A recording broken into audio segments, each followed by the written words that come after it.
तुम्ही दरवेळेस कुठल्या न कुठलंही इलेक्शन आलं गेल्या 10 वर्षापासून काहीतरी वेगळी किमया करता तालुक्यावर.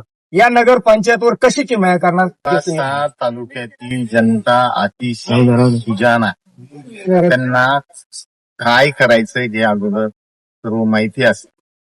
त्याच्यामुळं ह्या निवडणुकीमध्ये नेवास्कर जे आहे किंग मेकर होणार आहे. आणि मागच्या दोन्ही पण विधानसभेमध्ये तालुक्यातील जनता जी आहे ही किंग मेकर आहे.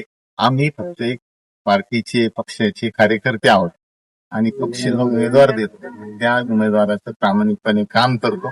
हजारो कार्यकर्ते आहेत की जे आपलं सर्वस्व पणाला लावतात, येत्या निवडणुकीमध्ये झुकून देतात. आता जी निवडणूक आहे नेवास्करांनी हातात घेतलेली आहे.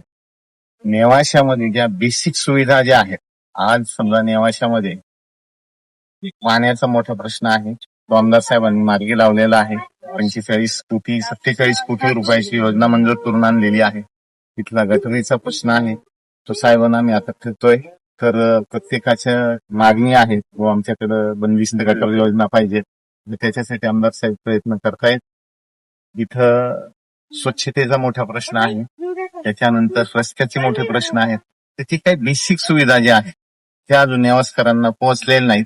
आणि इथं येऊन नेवाशाचा विकास करू असं जे म्हणतायत, त्यांच्या स्वतःच्या गावात याच्यातली एकही सुविधा उपलब्ध नाही. त्याच्यामुळं हा नेवास्करांना जे कोणी काही भूलथापा मारतंय ते नेवास्कर अगदी ओळखून आहेत आणि ते अगदी सुज्ञपणे मतदान करणार आहेत आणि महायुतीचे उमेदवार जे आहेत त्यांना निवडून देणार आहेत. त्याच्यामुळं 2 तारखेनंतर 3 तारखेला निकाल आहे, 3 तारखेला नेवाशाची जी जनता आहे किंग मेकर बनणार आहे.